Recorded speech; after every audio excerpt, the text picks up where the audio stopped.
Assalamualaikum warahmatullahi wabarakatuh. Saudara-saudara sebangsa setanah air, semoga dalam keadaan sehat walafiat tanpa kurang suatu apapun.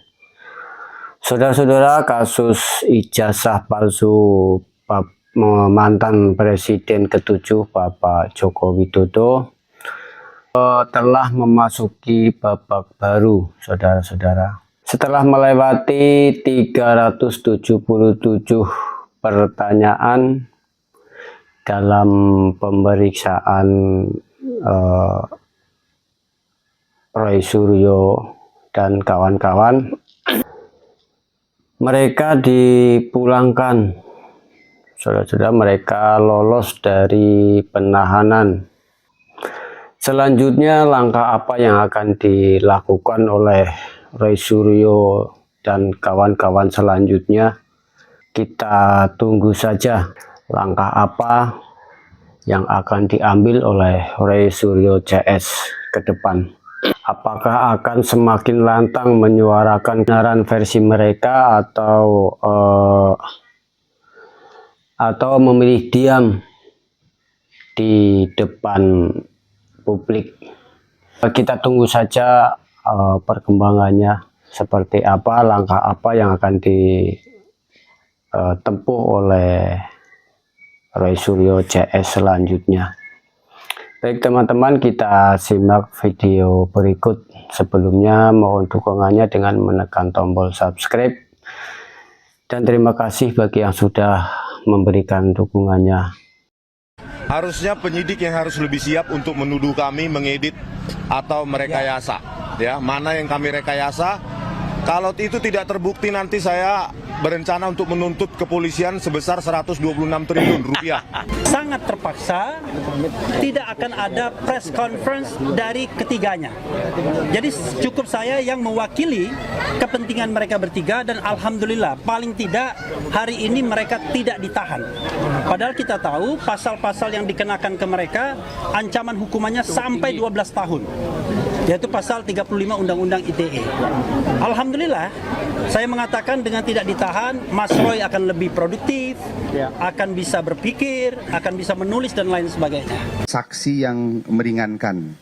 Tentunya dalam hal ini kami sebagai penyidik harus menjaga keseimbangan keterangan dan informasi sehingga proses penegakan hukum ini adil dan berimbang.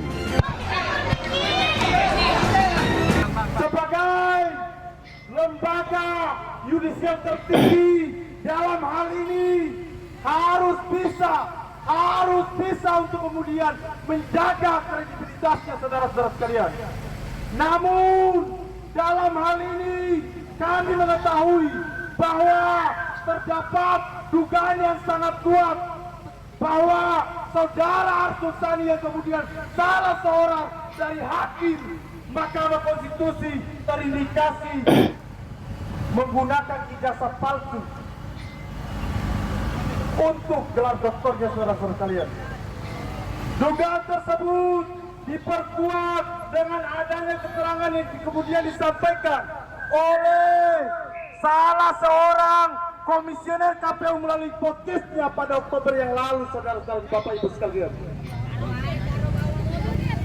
yang dimana dia menyatakan bahwasannya kampus universitas yang kemudian menjadi tempat saudara Arsul Sani menjalani studi doktornya ini sedang dipermasalahkan karena ada dugaan menjual ribuan ijazah, saudara-saudara sekalian, dan itu terdiri dari ijazah master dan doktoral, saudara-saudara sekalian. Ini menjadi perhatian khusus melihat Mahkamah Konstitusi sebagai lembaga hukum tertinggi yang kemudian dilihat dan ditunjuk oleh masyarakat seluruh Indonesia untuk kemudian mempertaruhkan atau menyelaraskan aturan-aturan yang kemudian akan menjamin keberlangsungan hidup mereka, saudara-saudara sekalian. Dalam hal ini harus saya sampaikan, harus saya tegaskan bahwasannya melihat dugaan tersebut, melihat mencuatnya kasus tersebut, ini merupakan pukulan telak atas lembaga Mahkamah Konstitusi sebagai lembaga yang kemudian dipercayakan oleh masyarakat seluruh Indonesia. Namun dengan adanya kasus tersebut, dengan adanya dugaan tersebut, seolah-olah menunjukkan bahwa betapa bobroknya, bahwa betapa lemahnya regulasi yang kemudian diberlakukan di negara kesatuan Republik pada hari ini, saudara-saudara sekalian. Agak naik. Mungkin itu saja, saya serahkan ke selanjutnya. Cek. Saudara, mari semangat. Masalah saudara-saudara. Bismillahirrahmanirrahim. Assalamualaikum warahmatullahi wabarakatuh. Teman-teman, angkat posternya teman-teman. Angkat posternya teman-teman, supaya Mahkamah Konstitusi tahu bahwa ada elemen civil society yang kemudian menjaga marwah keberlangsungan dan berjalannya Mahkamah Konstitusi, saudara-saudara.